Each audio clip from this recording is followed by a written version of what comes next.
반갑습니다. 오늘도 여러분들께 스포츠 정보를 알려드리는 토리입니다. 구독과 좋아요 저에게 큰 힘이 됩니다.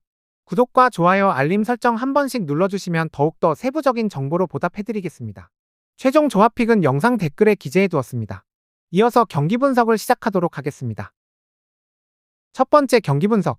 장파울리 대 프랑크푸르트. 장파울리 독일 현재 1부 14위입니다. 장파울리는 최근 5경기에서 2승 3패를 기록하며 기복 있는 경기력을 보여주고 있습니다. 슈투트가르트전 1대0 승리는 조직력과 수비 집중력을 강조한 경기였지만 브레멘전 0대2 패배는 골 결정력 부족을 드러냈습니다. 길라보기와 에게슈타인은 활발한 움직임을 보이지만 득점 전환율이 낮습니다. 중원의 부칼파와 어바이는 왕성한 활동량을 통해 경기 주도권을 잡으려 하지만 전방 지원이 부족합니다. 수비진은 네메스와 왈의 협력으로 안정감을 유지하지만 사리아카스의 측면 수비는 속도에 취약합니다.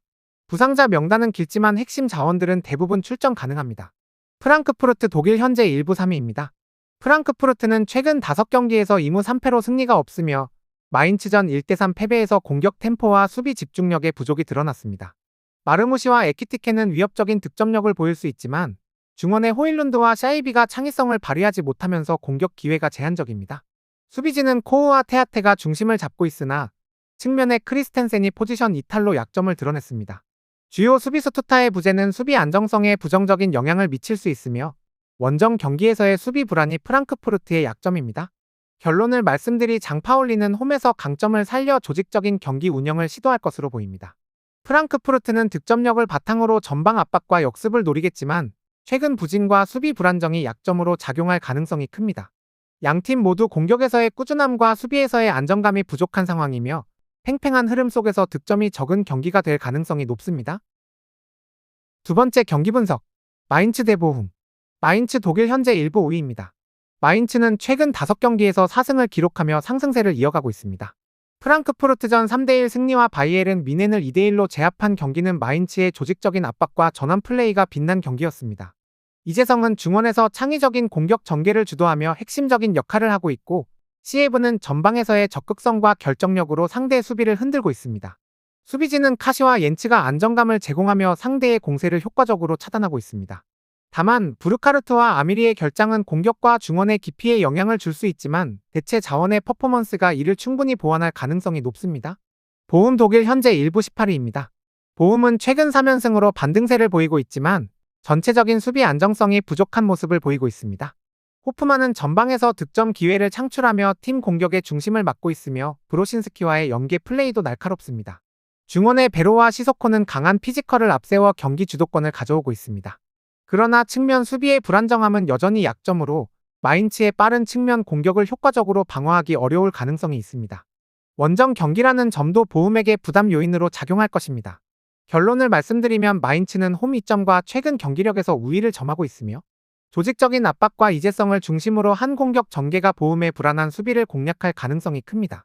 보훔은 공격력이 개선되었지만 수비 약점과 원정 부담이 마인츠를 상대로 발목을 잡을 가능성이 높습니다. 경기는 마인츠가 주도하며 다소 제한된 득점 속에 승리할 가능성이 매우 높습니다. 세 번째 경기 분석. 프라이부르크 대 홀슈타인. 프라이부르크 독일 현재 1부 9위입니다. 프라이부르크는 최근 5경기에서 2승 1무 2패로 기복 있는 경기력을 보이며 상위권팀 상대의 시수비 문제가 노출되고 있습니다. 그리포가 팀의 주득점원으로 활약하고 있으며 그레고리치가 제공권에서 강점을 보이지만 일관성은 부족합니다. 중원의 에게슈타인과 오스터하겐은 안정적인 경기 운영을 시도하지만 강한 압박 상황에서 흔들리는 모습을 보입니다. 긴터와 리에나르트가 중심을 잡고 있는 수비진은 측면 수비의 약점을 보이며 빠른 역습에 취약합니다. 홈 경기라는 이점을 활용해 공격적으로 나설 가능성이 매우 큽니다. 홀슈타인 킬 독일 현재 1부 17위입니다. 킬은 최근 5경기에서 2승 3패로 하위권 탈출을 위한 몸부림을 이어가고 있습니다. 직전 아우크스부르크전에서 5대1 대승을 거두며 반등의 기미를 보였지만 수비 조직력 문제는 여전히 해결되지 않았습니다. 하레스와 마치노는 직전 경기에서 좋은 호흡을 보이며 득점을 이끌었지만 안정적인 득점 창출 능력은 의문입니다. 렘베르크는 공수 연결 고리 역할을 하고 있지만 상대 압박에 실수가 잦습니다. 수비진은 요한손과 코멘다가 중심을 잡으려 하고 있으나 측면에서의 공간 노출이 반복되고 있습니다. 프라이부르크의 측면 공격에 어려움을 겪을 가능성이 큽니다. 결론을 말씀드리면 프라이부르크 승 오버 2.5 기준을 추천합니다.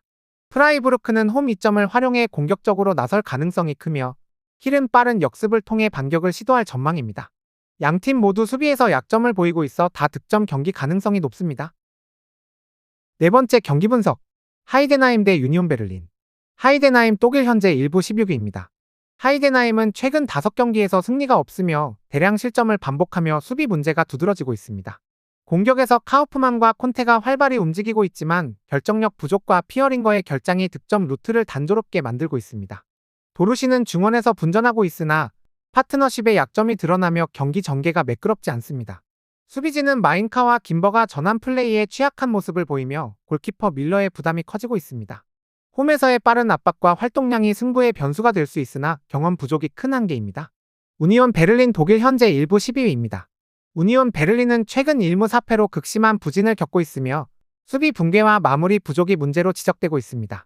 베르테센과 홀러바흐는 빠른 스피드를 활용해 기회를 만들지만 결정력에서 아쉬움을 남기고 있습니다.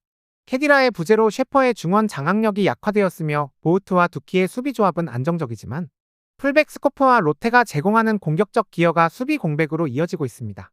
조직적인 운영에서 하이덴하임보다 우위를 점할 가능성이 있으며 세트피스와 측면 공략이 주요 전략이 될 것입니다. 결론을 말씀드리면 양팀 모두 최근 부진한 흐름 속에서 반전을 노리는 상황입니다. 하이덴하임은 홈에서의 압박과 활동량을 무기로 삼겠지만 수비 취약점과 경험 부족으로 인해 승점을 확보하기 어려울 전망입니다. 반면 우니온 베를린은 상대적으로 조직력에서 우위를 점하며 세트피스와 측면 공략을 통해 경기를 주도할 가능성이 큽니다. 득점 기회가 많은 치열한 경기가 예상되며 우니온 베를린의 승리가 유력합니다. 다음 경기 분석에 앞서 여러분들께 조금이나 도움이 되고 빠르게 정보를 받아보실 수 있는 곳을 마련해 두었습니다. 저의 영상에 댓글을 눌러보시면 영어로 된 카카오톡 링크가 있습니다. 누구나 참여 가능하고 100% 무료로 운영합니다. 유료 정보를 이용하시는 것보다 저희 멤버방에서 제공되는 정보들과 함께 떠들고 즐길 수 있는 멤버방으로 참여하시길 바랍니다. 무조건 당첨은 장담해드릴 수 없지만 즐거운 베팅하실 수 있게 멤버방에서 소소한 재미를 드리고 있습니다. 이어서 경기 분석 시작하겠습니다. 5번째 경기 분석. 호펜하임 볼프스부르크 중계. 호펜하임 독일 현재 1부 15위입니다.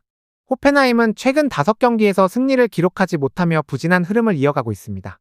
공격에서는 크라마리치가 중심 역할을 하고 있지만 브룬 라르센과 흐로제크의 연계 부족이 문제입니다.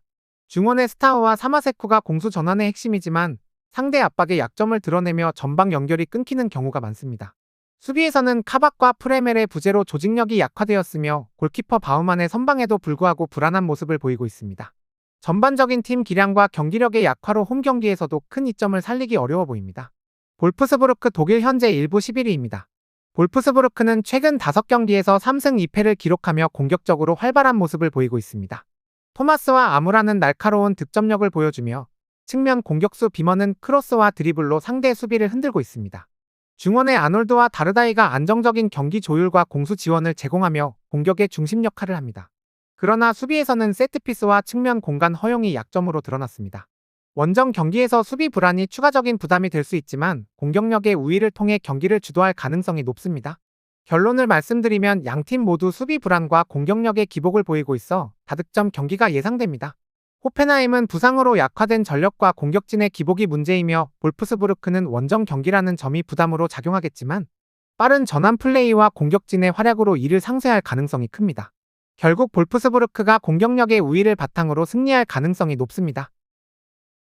6번째 경기 분석. 도르트문트 대 레버쿠젠. 도르트문트 독일 현재 1부 6위입니다. 도르트문트는 이번 시즌 불안정한 경기력을 보이며 특히 수비에서 약점이 두드러진다. 최근 볼프스부르크전 3대1 승리로 반등했으나 바르셀로나와의 경기에서 나타난 중원과 수비 문제는 여전히 해결되지 않았습니다. 바이노 기튼스와 기라시는 위협적인 득점력을 자랑하며 은메차의 창의적인 패스는 공격 전개에 중요한 역할을 합니다. 그러나 쥘레, 리에르손, 그로스, 자비처 등의 결장으로 중원과 수비의 공백이 클 것으로 보입니다. 슐로터백은 중심을 잡고 있지만 전반적인 조직력 저하가 불가피합니다. 레버쿠젠 독일 현재 1부 2위입니다. 레버쿠젠은 리그 최고의 공격력을 바탕으로 5연승을 달리고 있습니다. 비르츠는 창의적인 공격 전개로 팀의 중심 역할을 맡고 있으며 시크는 꾸준한 득점력을 보이고 있습니다. 자카와 팔라시오스의 중원 조합은 공수 밸런스를 유지하며 탑소바와 인카피에가 안정적인 수비를 책임지고 있습니다. 측면에서는 프림퐁과 그리말도의 적극적인 오버래핑이 팀의 공격력에 날개를 달아주고 있습니다. 호프만과 아들리의 결장이 변수로 작용할 수 있지만 전반적인 전력에는 큰 영향을 미치지 않을 것으로 보입니다. 결론을 말씀드리면 레버쿠젠은 공격과 수비의 안정감에서 도르트문트를 압도하며 도르트문트의 수비 공백을 공략할 가능성이 상당히 큽니다. 도르트문트는 홈 경기에서 공격적인 모습을 보일 수 있으나 중원과 수비의 약점이 발목을 잡을 가능성이 매우 높습니다. 레버쿠젠 승리 가능성이 높으며 양팀 모두 득점을 기록할 수 있어 다득점 경기가 예상됩니다. 저의 영상이 마음에 드셨다면 구독과 좋아요 눌러주시면 감사하겠습니다. 추가적인 조합픽과 다양한 경기에 대한 세부적인 분석과 결과가 궁금하신 분들은 영상 하단의 댓글을 확인해 주시면 되겠습니다. 스포츠 토토가 처음이신 분들 혹은 적중률이 낮으신 분께서는 멤버방 적극적으로 추천드리며 분석 비교부터 해보시길 바랍니다. 멤버방에 다양한 픽스터분들이 많이 있으니 도움을 받아서 수익률을 극대화하는 것도 괜찮은 방법일 수도 있습니다. 그러니 며칠 지켜보신 후 마음에 드는 조합픽 탑승하는 방법도 좋을 수 있습니다. 스포츠는 절대로 운으로 하는 게임이 아닙니다. 이제는 스포츠 분석도 전문 분야가 존재합니다. 오늘도 저희 영상을 시청해주셔서 감사합니다.